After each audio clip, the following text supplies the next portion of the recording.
नमस्कार, जय हिंद। आशा है कि आप सभी काफ़ी अच्छे होंगे। मेरा नाम है आकाश सहकांत। स्वागत है आप सभी को आपके अपने YouTube चैनल R2C एकेडमी पर। और आज हम आपके लिए फिर लेकर आ चुके हैं क्लास 10th प्रकाश का परावर्तन।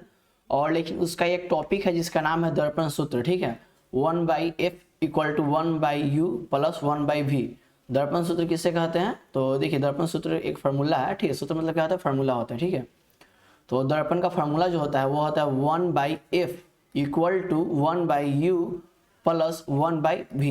अब इसको हम लोग सिद्ध करेंगे कि 1/f बराबर 1/u + 1/v कैसे आता है। ठीक है, तो इसको सिद्ध करेंगे। तो आज हम लोग इसको अवतल दर्पण के द्वारा सिद्ध करेंगे। तो आप लोग वीडियो के साथ अंत तक बने रहिएगा, आपको वीडियो समझ में आ जाएगा। और एक और बात, अगर आपको यह वीडियो अच्छा लगे तो वीडियो को लाइक कर दीजिएगा, अपने दोस्तों के पास शेयर कर दीजिएगा और आप अपना कमेंट सुझाव में दे दीजिएगा, जिससे हमें मालूम चल जाए यह वीडियो कैसा लगा आपको, इसमें क्या इंप्रूवमेंट की ज़रूरत है। इस सभी बातों को आप हमें कमेंट में बता सकते हैं। तो चलिए वीडियो को शुरू करते हैं। अब देखिए, तो हमको क्या करना है, अवतल दर्पण द्वारा बनाना है। ठीक है, तो सबसे पहले हम क्या करेंगे, एक अवतल दर्पण का निर्माण करेंगे। तो चलिए, एक अवतल दर्पण हो गया, क्लियर है, एक अवतल दर्पण है। और हम एक स्केल लेंगे। ठीक है, स्केल क्यों लेंगे सर?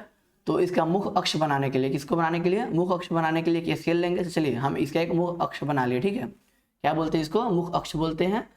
और इसका जो हम पोल ध्रुव जिसे बोलते हैं, ध्रुव का मतलब मैपिंग करेंगे, वो बनाएंगे। ध्रुव कहाँ पे होगा, इसका फोकस कहाँ पे होगा, और सेंटर ऑफ कर्वेचर यानी कि वक्ता केंद्र कहाँ पे होगा। आपको हम बताए हैं कि पोल और फोकस की जो दूरी होती है, मान के इसकी दूरी यहाँ से और इसके बीच की दूरी जो है 1 मीटर है।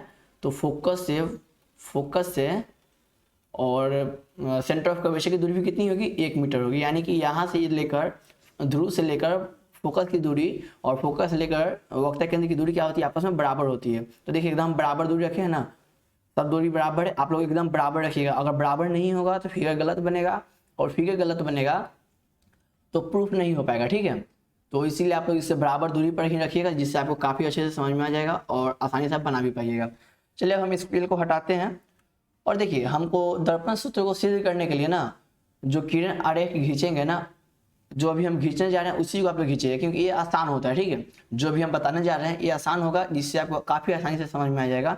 इसके अतिरिक्त और भी है जिसके द्वारा आप बना सकते हैं, यानी कि सिद्ध कर सकते हैं दर्पण सूत्र को, लेकिन यह वाला काफ़ी आसान है, इसीलिए इसको हम बता रहे हैं आपको। तो देखिए, क्या करना है हमको, एक वस्तु को लेना है। कहाँ पे लेना है? तो सेंटर ऑफ कर्वेचर, इसे ही ना बोलते हैं सेंटर ऑफ कर्वेचर, यानी कि वक्ता केंद्र और अनंत के बीच में कहीं भी ले लेना है। तो चलिए हम एक वस्तु को लेते हैं सेंटर ऑफ कर्वेचर और अनंत के बीच में। चलिए, ये रहा हमारा वस्तु। अब क्या करेंगे, इससे क्या करेंगे, हम आपको बताए हुए थे प्रतिबिंब निर्माण के लिए आपको 4 किरण आरेख पढ़ाए गए थे। कितने किरण आरेख पढ़ाए गए थे? 4, जिसमें से कितने को मिनिमम आवश्यकता पड़ती है? 2 किरण आरेख की आवश्यकता पड़ती है मिनिमम। ये सभी आपको हम लेक्चर वीडियो में बता चुके हैं। अगर आप लेक्चर वीडियो नहीं देखे तो उसका लिंक डिस्क्रिप्शन बॉक्स में जाकर देख सकते हैं। ठीक है, वहाँ पे पूरे टॉपिक को क्लियर किया गया है। तो किसी भी प्रतिबिंब को निर्माण करने के लिए 4 जो किरण आरेख होते हैं उसमें मिनिमम 2 किरण आरेख की आवश्यकता पड़ती है। तो यहाँ पे हम 2 किरण आरेख को यूज करेंगे। ठीक है, 2 किरण आरेख को यहाँ पे यूज करने वाले हैं। आप भी चाहे तो उसी 2 को यूज कीजिएगा, क्योंकि वो 2 यूज कीजिएगा तो आपको काफ़ी आसान हो जाएगा यूज करना, यानी कि समझना। ठीक है, तो यहाँ पे आप सभी को वही किरण आरेख यूज कीजिएगा। आप लोग पढ़े होइएगा, जब कोई प्रकाश की किरण मुख्य अक्ष के समांतर आपतित होती है तो फोकस से गुजरती है। देखिए, जब कोई प्रकाश की किरण मुख्य अक्ष के समांतर है, नहीं, ये वाली किरण कहाँ से है? मुख्य अक्ष से है और फोकस से होकर गुजर रही है। चलिए, अब निकालेंगे दूसरा। ये वाला जो है, जब कोई प्रकाश की किरण ध्रुव पर पड़ती है तो मुख्य अक्ष के साथ बराबर कोण बनाते हुए क्या होती है? परिवर्तित हो जाती है। यानी कि यहाँ पे एंगल आई होगा ना, तो यहाँ पर भी एंगल क्या होगा? आई ही होगा, यानी कि बराबर होगा। एंगल आई बराबर होगा। इसको एंगल आर बोलेंगे और इसको एंगल आई बोलेंगे। ये दोनों क्या होगा? आपस में बराबर होगा। यहाँ तक क्लियर है? चलिए, अब हमारा प्रतिबिंब कहाँ बनेगा बाबू? तो आप लोगों को बताया गया है, कभी प्रतिबिंब जो बनता है कटान बिंदु पर बनता है। देखिए, इसका कटान बिंदु कहाँ है? देखिए ही ना, यहाँ पे कटान बिंदु, इसका कटान बिंदु कहाँ पे? यहाँ पे इसका कटान बिंदु है। तो यहीं पे ना प्रतिबिंब का निर्माण होगा। तो देखिए, यहाँ पे प्रतिबिंब का निर्माण हो गया। यहाँ तक सभी को क्लियर है? चलिए, यहाँ तक हमें आशा है कि आप सभी को पूरा क्लियर होगा प्रतिबिंब का निर्माण किस प्रकार हुआ है। अभी तक आप लोग अच्छे से समझ गए होंगे, और यही दोनों किरण आरेख को नियम को उपयोग करना है। ठीक है, जिससे काफ़ी आपको आसानी होगा। चलिए, इस सभी का हम नामकरण करते हैं, यानी कि नाम रखते हैं। प्रतिबिंब का नाम रखेंगे, वस्तु का नाम रखेंगे, दर्पण का नाम रखते हैं। देखिए, जो हम लोग, तो ये प्रतिबिंब है, सॉरी ये वस्तु है। वस्तु का हम लोग नाम क्या रखेंगे? वस्तु का नाम बाबू रखेंगे हम बी ए रखेंगे। ठीक है, ये भी लिखा गया है यहाँ पे, इसको बी ए रखेंगे। क्या रखेंगे, बी ए, और इसका वस्तु का नाम क्या होगा, सॉरी वस्तु का नाम तो बी ए है, और प्रतिबिंब का नाम क्या होगा, ए डैश, ओ भाई एक मिनट बाबू, यहाँ पे ए नहीं होगा, इसको हम क्लियर करके बताते हैं। देखिए इसको ए नहीं कहिएगा, इसको क्या बोलना है, बी। आप लोग स्क्रीनशॉट ले लीजिए अभी, ठीक है, अगर जो स्क्रीनशॉट लेना चाहते हैं तो अभी स्क्रीनशॉट ले लीजिए, और इसको बी डैश नहीं बोलकर, ए डैश नहीं बोलकर इसको बी डैश बोलेंगे, और इसको ए डैश नहीं, बी डैश नहीं बोलकर ए डैश बोलेंगे, ठीक है, क्योंकि फिगर में हम वैसे ही बनाए हुए हैं, आगे जाकर जो स्लाइड है उसी प्रकार है, यहाँ पे कुछ गलती है, उसके लिए आप लोग इग्नोर कीजिए, इसको आपको हम बता दे रहे हैं, ठीक है, यहाँ तक क्लियर है। चलिए अब देखते हैं आगे का नामकरण करते हैं। देखिए दर्पण का जो नाम रखे हम एम एन रखे हैं, क्या रखे हैं, दर्पण का नाम एम एन रखे हैं, और 21 बिंदु पर आके यहाँ पे आई है, तो ओ बिंदु पर आई, ये वाला जो कटान हो रहा है ना ओ बिंदु पे है, इसको जरूरत है इसलिए इसका नामकरण ओ रख दिए हैं।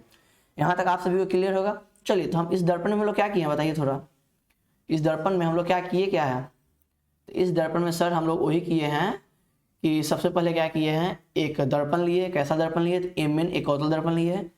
चलिए उसको हम लिखते हैं, एम एन एक दर्पण लिए हैं, ए बी एक वस्तु लिए हैं, एम एन एक दर्पण है, ठीक है, जिसका पी क्या है, फोकस ध्रुव है, एफ क्या है, फोकस है, और सी क्या है, सेंटर ऑफ कर्वेचर है। यहाँ तक क्लियर है। उसके बाद ए बी क्या है, वस्तु है, और बी डैश ए क्या है, तो उसका प्रतिबिंब है। यही बात ना है, यही काम अभी हम किए हैं, तो उसको हम लिखेंगे अपनी भाषा में। तो भाषा में किस प्रकार लिखते हैं, देखिए यहाँ पे हम कहेंगे माना की। तो माना क्यों, मान क्यों रहे हैं सर, क्योंकि हमने माना है दर्पण क्या है, छोटे द्वारा का दर्पण है, क्या है, दर्पण जो है छोटे द्वारा का दर्पण है।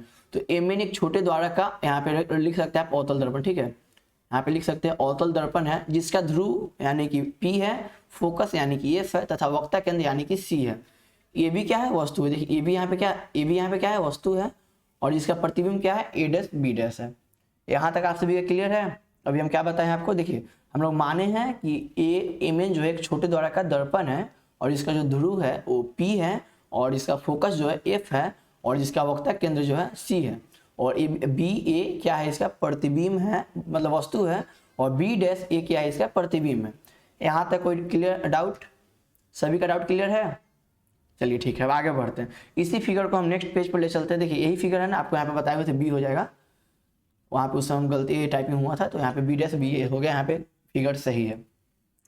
चलिए बताइएगा इस फिगर में आपको कुछ दिख रहा है क्या बाबू, आपको कुछ नहीं दिख रहा है, हम बताते हैं क्या क्या दिख रहा है। देखिए यहाँ पे देख सकते हैं ए, सॉरी यहाँ पे ए डैश, हम इसका कलर चेंज करते हैं, कौन सा कलर लिया जाए, ए वाला। ये देखिए ए डैश बी डैश और एफ के बीच कोई त्रिभुज का निर्माण हो रहा है क्या, ए डैश बी डैश और एफ के बीच कोई त्रिभुज है। यहाँ से देखिए, यहाँ से कोई त्रिभुज है कि नहीं है, ये त्रिभुज है ना बाबू, कौन त्रिभुज है, एक समकोण त्रिभुज है। यहाँ तक क्लियर करते हैं, आगे देखते हैं। अगला क्या है, O P F, O P F. अब देखिए यहाँ पे ओ है, यहाँ पे क्या है पी है, और यहाँ पे क्या है एफ है। तो कहेगा सर यहाँ पे तो कर्व है, तो यहाँ पे कैसे समकोण त्रिभुज बनेगा, यहाँ पे तो कर्व है ना। देखो बाबू आपको हम क्या बताएं, दर्पण एक छोटे द्वारा का दर्पण है। जब छोटा दर्पण होगा ना बाबू, तो उसमें क्या होगा कि उसका जो लंबाई होता है, मुहाने का जो द्वारक होता है, उसको हम बराबर मान लेते हैं, यानी कि ए बी के बराबर हम मान लेंगे इसको, ठीक है। ए बी का समतल है ना, मतलब समांतर है ना, ए बी के बराबर मान लेंगे। तो यहाँ पे ओ पी एफ के बीच एक भी त्रिभुज का निर्माण बन रहा है ना, इसको हम सीधा लाइन मानेंगे, इसको सीधा लाइन मानेंगे, तो क्या होगा, निर्माण हो रहा है ना। चलिए तो ये दोनों क्या है, समरूप है। आखिर सर समरूप होता क्या है, तो देखिए ये जो है क्या है बाबू, ये त्रिभुज है, मान गए इसका एंगल कितना है 60 degree, A B angle 60 degree और ए बी एंगल क्या है 60 डिग्री है। तीनों एंगल क्या है 60-60 डिग्री है, और ये भी इससे बड़ा त्रिभुज है, ठीक है। इसका भी एंगल क्या है 60-60 डिग्री है। तो ये दोनों क्या है, आपस में समरूप है, आपस में क्या है, समरूप है। सोचिए ए एक लड़का है, ठीक है, और ए भी एक क्या है, लड़का है, जिसके पास दो नाक है, दो कान, मतलब दो आँख है, इसके पास भी दो आँख है, इसके पास भी एक नाक है, इसके पास भी एक नाक है, इसके पास भी दो कान है, इसके पास भी दो कान है, इसके पास भी दो हाथ है, इसके पास भी दो हाथ है, इसके पास भी दो पैर है, इसके पास भी दो पैर है। तो क्या हो जाएगा, आपस में समरूप हो जाएगा, यानी कि बराबर हो जाएगा। उसी प्रकार जब दो मान गए त्रिभुज है, ठीक है, ये समकोण त्रिभुज है, और इसका एक एंगल 90 डिग्री है, और ये वाला 30 है, और ये वाला कितना है 60 है, और वही त्रिभुज है, इससे बड़ा त्रिभुज है, ठीक है। इसका भी एंगल 30 है, मतलब इसका एंगल 90 है, यहाँ पे 30 है, और यहाँ पे 60 है, या यहाँ पे 60 है, यहाँ पे 30 है। तो ये भी क्या हो जाएगा, समरूप हो जाएगा। यानी कि सम मतलब क्या होता है, देखिए समरूप, समरूप का मतलब सम मतलब क्या होता है, बराबर। सम मतलब क्या होता है? बराबर। रूप मतलब क्या होता है? आकृति। रूप मतलब क्या होता है? आकृति। जिसकी आकृति बराबर हो, जिसकी आकृति क्या हो? बराबर हो। देखिए इसकी आकृति बराबर नहीं लग रही है आपको? बराबर कैसे है? तो जिसकी संगत भुजाएं बराबर होती है। देखिए इसकी संगत भुजाएं बराबर है कि नहीं है? जिसकी दो संगत भुजाएं बराबर हो या दो कोण बराबर हो, उसे क्या बोलते हैं बाबू? हम बोलते हैं समरूप त्रिभुज। तो देखिए इसकी संगत भुजाएं भी बराबर है और इसका कोण की तो बात ही मत कीजिए, ठीक है। ये तो क्या है? समरूप त्रिभुज है। चलिए समरूप त्रिभुज है तो समरूप त्रिभुज का एक इक्वेशन होता है, तो उस इक्वेशन के बारे में आपको बताते हैं। देखिए समरूप त्रिभुज का जो इक्वेशन होता है ना, वो उसके संगत भुजाओं के अनुपात के बराबर होता है। देखिए ए डैश बी यानी कि बी डैश ए ओ डैश पी के बराबर है कि नहीं? संगत भुजा है कि नहीं? आपको हम बताया ना, यहाँ पे अभी उस समय बताया कि संगत भुजा है। बी डैश ए ओ डैश पी के संगत है कि नहीं है? तो देखिए यहाँ पे संगत भुजा क्या है? अनुपात क्या होता है? बराबर होता है, बोले हैं ना। देखिए बी डैश एफ यानी कि बी डैश एफ यहाँ से यहाँ तक की दूरी, बी डैश एफ और पी डैश एफ, ये सभी क्या है? संगत भुजा है ना। बताया संगत भुजा है, जिसकी संगत भुजा आपस में बराबर हो, तो ये संगत भुजा है, ये दोनों का अनुपात क्या होगा? बराबर होगा। यहाँ तक क्लियर है बाबू? संगत भुज समरूप त्रिभुज किसे कहते हैं आपको बता दिए हैं अभी हम कि सम मतलब होता है बराबर, रूप मतलब होता है आकृति, जिसकी आकृति बराबर है उसे समरूप त्रिभुज कहते हैं। समरूप त्रिभुज का कुछ शर्तें होते हैं। पहला शर्त होता है कि त्रिभुज किसी दो त्रिभुज का जो संगत भुजाएं होती है आपस में बराबर होनी चाहिए, संगत कोण बराबर होनी चाहिए, तो समरूप होगा। तो यहाँ पे इसका संगत भुजाएं बराबर है, जिसके कारण क्या हो रहा है? यहाँ पे समरूप त्रिभुज हो रहा है। चलिए हम उसको आपको बताए थे कि ये वाली लाइन को हमको क्या करना है? सीधा लेना है। आपको क्लियर दिख रहा होगा यहाँ पे। आपको बताएं कि इस वाली लाइन को एकदम सीधा लेना है। अगर ये सीधा होगा तो क्या ये वाली लाइन इस लाइन के समानुपाती है कि नहीं है? समांतर है कि नहीं है? समांतर है, तो इसको ओपी को हम ए बी मान लेंगे, ए बी को ओपी मान लेंगे, ओपी बराबर ए बी कर सकते हैं। तो जो ओपी है बाबू, यहाँ पे जो ओपी है इसके जगह पे हम ए बी लिख सकते हैं। तो चलिए हम लिखते हैं। इसीलिए ए डैश बी बट्टा ए बी हम कर दिए यहाँ पे, बाकी वही है जो यहाँ पे जो बात है वही बात यहाँ पे है। इसको हम इक्वेशन 1 मानते हैं, ठीक है। इसे क्या मानेंगे? इक्वेशन 1 मानेंगे। चलिए एक और समरूप त्रिभुज हम देखते हैं। एक और नहीं, एक और समरूप त्रिभुज का देखिए यहाँ पे ए डैश बी डैश पी, ए डैश बी डैश पी, यहाँ पर भी एक समरूप त्रिभुज का निर्माण होगा। पहले तो समकोण त्रिभुज है ना बाबू। चलिए अब देखते हैं ए डैश ए बी पी, यहाँ पे ए, यहाँ पे बी, यहाँ पे पी। यहाँ पर भी क्या हो रहा है बाबू? यहाँ पर भी हो रहा है एक समरूप त्रिभुज का निर्माण, क्योंकि यहाँ पर भी क्या है? संगत भुजाएं आपस में बराबर है। सर कहाँ पे संगत भुजा बराबर है? देखिए बाबू यहाँ पे संगत भुजा ए dash B, A dash B dash और ए डैश बी, मतलब ए बी क्या है? संगत नहीं है। ए डैश बी डैश और ए बी आपस में संगत है कि नहीं है? संगत है ना। और एक देखिएगा P और B डैश, P और B डैश और B डैश और B क्या आपस में संगत नहीं है? संगत है ना।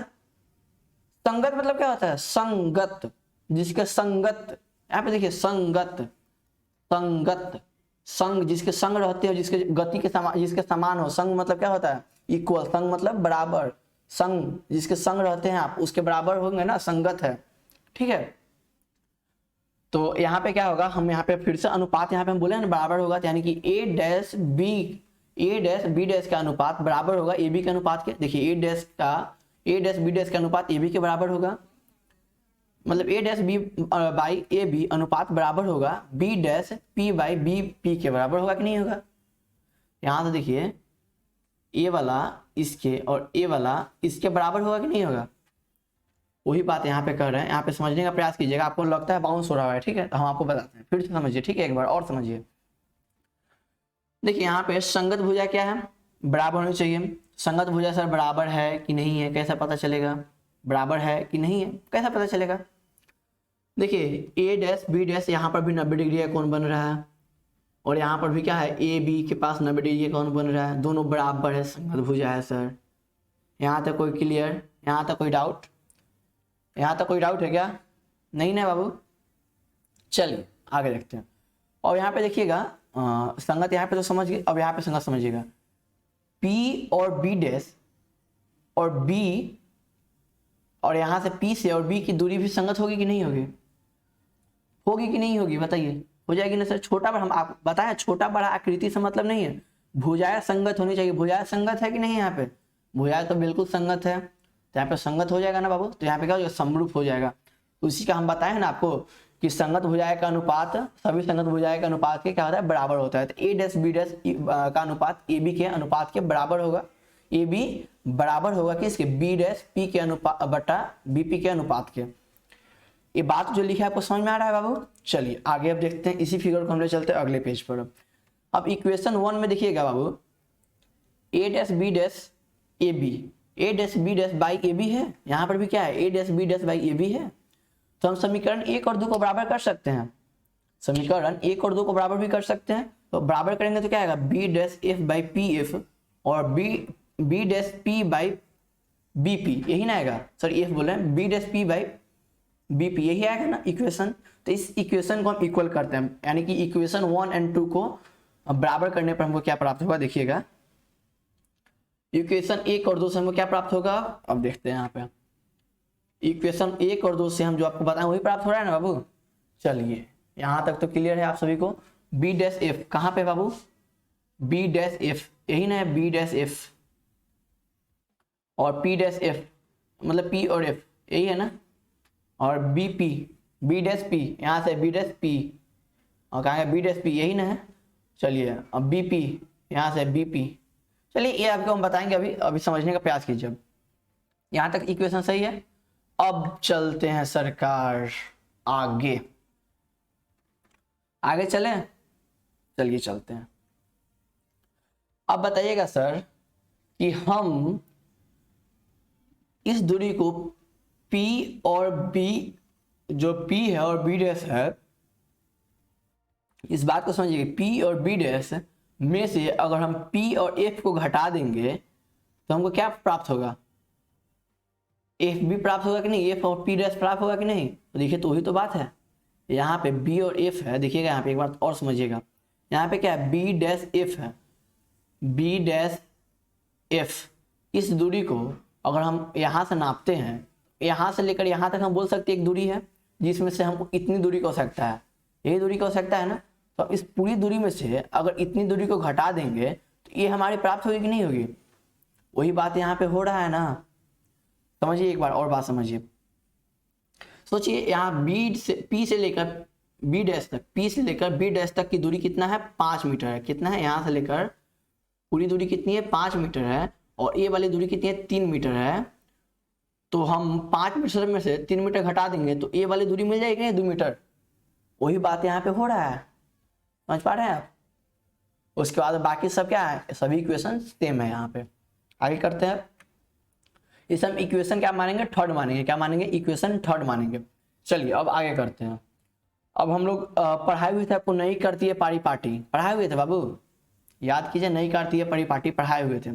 चलिए उसके हिसाब से देखते हैं, पी डैश पी और बी डैश, पी और बी डैश, ये क्या है बाबू, ये तो क्या है, हमारा प्रतिबिंब है। आपको हम बताए हुए थे प्रतिबिंब दूरी को क्या बोलते हैं, किससे नापते हैं, यू से कि भी से, पहले यू की पहले भी, बताइए बताइए, पहले यू की पहले भी, पहले क्या होता है, पहले होता है यू, पहले क्या होता है, यू होता है।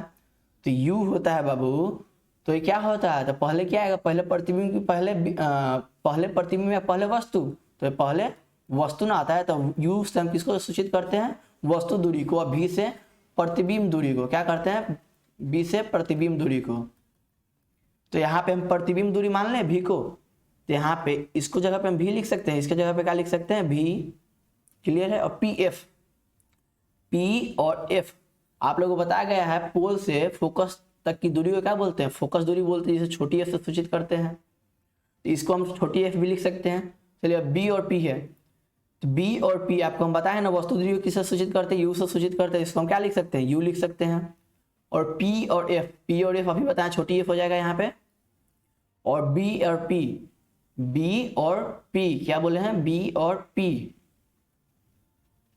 अच्छा बाबू यहाँ पे भी ना होगा, यहाँ पे बी डैश ना है, देखिए यहाँ पे भी ना होगा, और यहाँ पे क्या होगा, यू होगा, ठीक है। यहाँ पे पी और यू, बी की दूरी क्या हो जाएगी, यू हो जाएगी। नहीं करती है पार्टी आपको अच्छे से समझा देगी। देखिए अब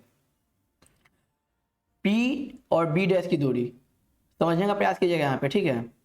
और पी और बी डैश की दूरी, पी और बी डैश की दूरी यही है, ये क्या है, यहाँ पे प्रतिबिंब है, तो यहाँ पे हम प्रतिबिंब दूरी बोलेंगे इसको, प्रतिबिंब दूरी को भी से सूचित करते हैं, यहाँ पे हम भी बोले हैं।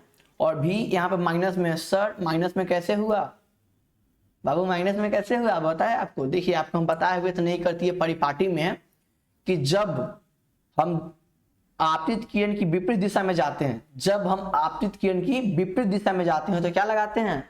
माइनस लगाते हैं। देखिए ये रहा हमारी आपतित किरण, जा कहाँ रही है? इधर जा रही है। हम लोग नाप कहाँ से रहे हैं? इधर नाप रहे हैं, तो क्या होगा? माइनस लगेगा ना, तो यहाँ पे माइनस भी और पी एफ, ये है पी और एफ, तो पी एफ क्या होगा? ये भी फोकस होगा, तो छोटी एफ से सूचित करेंगे फोकस दूरी को, लेकिन यहाँ पे क्या होगा? माइनस होगा क्योंकि हम आपतित किरण की उल्टी दिशा में जा रहे हैं।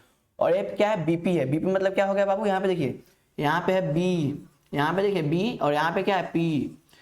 तो बी से पी की दूरी यानी कि यहाँ पे वस्तु है, वस्तु दूरी को हम लोग किससे सूचित करते हैं? यू से सूचित करते हैं। और हम आपतित किरण की विपरीत दिशा में जा रहे हैं तो माइनस लगा के बोलेंगे ना, तो माइनस यू हो जाएगा यहाँ पर भी। यहाँ तक क्लियर है आप सभी को? आशा है कि यहाँ तक आप सभी को एकदम क्लियर होगा, एकदम अच्छे से समझाया जा रहा है बाबू। आप लोग एकदम अच्छे से प्रयास कीजिए समझने का, ठीक है? आप कभी जीवन में नहीं भुलाइएगा, ठीक है? चलिए अब आगे बढ़ते हैं। तो अब हम इस सभी के जगह पे इस सभी का मान रख सकते हैं। तो देखिए इसके जगह पे हम माइनस भी रख सकते हैं, पी एफ के जगह पे माइनस एफ रख सकते हैं, बीपी के जगह पे माइनस यू रख सकते हैं, बीपी के बी डैश पी के जगह पे माइनस भी रख सकते हैं, बीपी के जगह पे माइनस यू रख सकते हैं, पीएफ के जगह पे माइनस एफ रख सकते हैं। चलिए उसको रखते हैं। समीकरण 3 में नहीं करती है परिपाटी रखने पर क्या होगा? देखिए ये वाला हमारा इक्वेशन है ना, यही वाला इक्वेशन अब इसी में हम रखते हैं, ठीक है? देखिए यहाँ पे रखने पर क्या हुआ है? अच्छा, पीवी की जगह पे माइनस रख दिए, माइनस भी, आगे से माइनस, इस माइनस को छोड़ देंगे, यहाँ पे रखेंगे अभी। और पीएफ की जगह पे माइनस एफ रख दिए, बीपी की जगह पे माइनस भी रखे हैं, पीएफ की जगह मतलब बी डैश पी की जगह पे माइनस भी रखे हैं, पीएफ की जगह पे माइनस एफ रखे हैं, और बीपी की जगह पे माइनस यू रखे हैं। चलिए अब इसको हम कटा छटा करते हैं। कटा छटा कैसे करते हैं अब समझाते हैं। माइनस माइनस क्या होता है बाबू? हम लोग पढ़े माइनस इंटू माइनस क्या होता है? प्लस होता है ना। देखिए यहाँ माइनस इंटू माइनस क्या हो जाएगा? यहाँ पे माइनस इंटू माइनस क्या हो जाएगा? प्लस हो जाएगा। और यहाँ पे माइनस माइनस कटा सकते हैं हम, भागा में -1 बाई -1 है तो इसको हम कटा नहीं सकते हैं, माइनस माइनस। तो उसी प्रकार यहाँ पे हम करेंगे, देखिए तो यहाँ पे प्लस हो गया ना, इसको माइनस माइनस प्लस हो गया और माइनस माइनस कट गया यहाँ पे। यहाँ तक क्लियर है आप सभी का? चलिए इस बात को क्लियर रखिएगा, हम इस सब अगले पेज पर ले चलते हैं, ठीक है? इस समीकरण को हम अगले पेज पर लिखेंगे भी। अच्छा यही समीकरण था ना हमारा अभी आया हुआ, यहाँ तक क्लियर है? चलिए अच्छा, हम लोग जानते हैं कि जब बाटा में कोई अंक हो यानी कि 5/4 बराबर 3/2 हो तो हम इसको मल्टीप्लाई कर सकते हैं, क्रॉस मल्टीप्लीकेशन कर सकते हैं, क्रॉस मल्टीप्लीकेशन कर सकते हैं ना। देखिए यहाँ पे हम इसको क्रॉस मल्टीप्लीकेशन कर सकते हैं, क्रॉस गुना कर सकते हैं, तो इसको क्रॉस गुना करते हैं। अब ये क्रॉस गुना करने के बाद में क्या होगा? हम भी से यू से इसमें गुना करेंगे ना बाबू, और एफ से भी में भी गुना करेंगे। देखिए अब u से माइनस भी और माइनस एफ दोनों में गुना करेंगे। क्यों करेंगे? देखिए सपोज कीजिए कोई कुटुम्ब है, कोई आ रहे हैं, ये आपके भाई आप है और ये आपका छोटा भाई है, ठीक है? तो ये जो कुटुम्ब है जब आपके घर आएंगे, आप दोनों भाई क्या है? अलग हो गए हैं, आपके घर आएंगे, आपके गांव आएंगे तो आपके लिए मिठाई लेके आएंगे, ताकि छोटे भाई के लिए मिठाई लेकर नहीं आएंगे, दोनों के लिए लेके आएंगे ना। तो u जो होगा ना दोनों से गुना होगा ना बाबू।